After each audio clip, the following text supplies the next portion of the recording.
Microbiology का definition है study about micro organisms is called as microbiology. यानी कुछ तो ऐसे छोटे ऑर्गेनिजम्स हैं जो हम नेकेड आई से नहीं देख सकते, आंखों से नहीं देख सकते, उससे भी छोटे। यानी आपने अगर चींटी का पैर देखा होगा या मक्खी का पैर देखा होगा, उससे भी छोटे माइक्रो ऑर्गेनिजम्स है जिसके बारे में हम स्टडी करेंगे, उसको हम बोलते हैं माइक्रोबायोलॉजी। ठीक है, तो माइक्रोबायोलॉजी में हम ज्यादा से ज्यादा कहाँ तक देख सकते हैं, तो उसका एक मेजरमेंट है कि 200 माइक्रोमीटर तक हम लोग नेकेड आई से देख सकते हैं।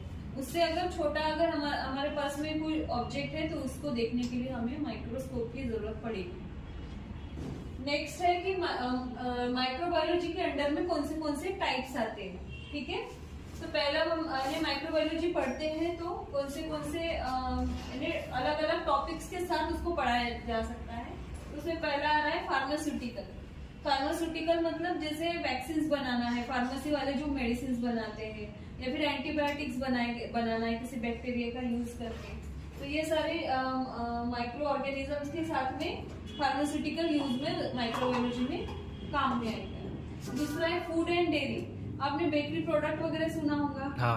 और दूध से हम दही बनाते हैं, उसमें भी हम लैक्टोबैसिली वगैरह यूज करते हैं, योगर्ट, या फिर लिकर की फैक्ट्रीज होती हैं कि हाँ। जैसे अंगूर से, ग्रेप से बना हुआ होता है और शुगर केन से बना हुआ होता है, तो उसमें एक्चुअली वो बैक्टीरिया डाला जाता है जो वैसा टेस्ट देगा या फिर वैसा प्रोडक्ट देगा। तो उसमें भी बैक्टीरिया यूज होते हैं जो फूड एंड डेयरी प्रोडक्ट्स में हम लोग यूज कर रहे हैं। नेक्स्ट है एग्रीकल्चरल माइक्रोबायोलॉजी में हम लोग क्या पढ़ेंगे कि मट्टी में कौन सा माइक्रो ऑर्गेनिज्म प्रेजेंट है, मट्टी का स्टडी होता है, सॉइल का भी टेस्टिंग होता है, सॉइल टेस्टिंग, वो सब चीजें हम लोग एग्रीकल्चर माइक्रोबायोलॉजी में पढ़ेंगे। नेक्स्ट आता है वेटरनरी एंड एनिमल हस्बेंड्री करके माइक्रोबायोलॉजी। उसमें होता क्या है कि एनिमल्स के ऊपर जो इन्फेक्शन हुए हैं तो वो इन्फेक्शन को हम देखेंगे veterinary and animal husbandry microbiology में। तो अपना मेन टॉपिक है मेडिकल माइक्रोबायोलॉजी। तो टोटल नंबर ऑफ जो बैक्टीरिया होते हैं सराउंडिंग में अपने, वो जितने भी होते हैं, हम अगर उसको 100% पकड़ेंगे तो उसमें से लेस देन 1% ऐसे माइक्रो ऑर्गेनिजम्स है जो हमारे लिए हार्मफुल होते हैं।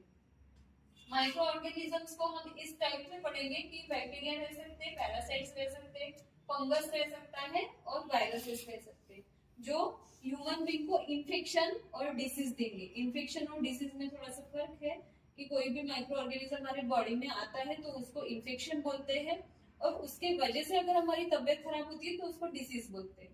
तो इन्फेक्शन को डिसीज में कन्वर्ट हमारी बॉडी होने नहीं देती, क्योंकि हमारी बॉडी उसको रोक देती है कि हमारे जो इम्यून सिस्टम है उसको फाइट करती है, WBC फाइट करके बहुत बार माइक्रो ऑर्गेनिज्म को हरा देता है। तो जो ह्यूमन बीइंग के लिए इन्फेक्शियस है वो हम मेडिकल माइक्रोबायोलॉजी में वो माइक्रो ऑर्गेनिजम्स पढ़ेंगे। तो बैक्टीरिया सारे माइक्रो ऑर्गेनिजम्स में ही आएंगे। सेकेंड है पैरासाइट्स। पैरासाइट्स में आपको दो टाइप्स पढ़ने को मिलेंगे। फर्स्ट है प्रोटोजोआ, सेकेंड है हेल्मिन्थ्स। तो हेल्मिन्थ्स जो होते हैं वो वर्म होते हैं, तो वो माइक्रो ऑर्गेनिज्म नहीं है, लेकिन पैरासाइट्स होने के कारण हम लोग उसको माइक्रोबायोलॉजी में पढ़ेंगे। फंगस में भी सारे के सारे फंगस माइक्रो ऑर्गेनिज्म नहीं है, कुछ कुछ फंगस साइज में बड़े भी होते हैं, जैसे कि मशरूम भी एक फंगस है जो हम माइक्रोस्कोप में नहीं डायरेक्ट देख सकते, इतना बड़ा मशरूम होता है। तो फंगस में माइक्रो ऑर्गेनिजम्स भी है, माइक्रो ऑर्गेनिजम्स भी है। उसके बाद वायरसेस, ये सबसे छोटा है, बैक्टीरिया से भी काफी छोटा है, इसका स्केल तो नैनोमीटर में गिना जाता है। तो इस तरीके से इंट्रोडक्शन टू माइक्रोबायोलॉजी टॉपिक हम आज कंप्लीट कर रहे हैं।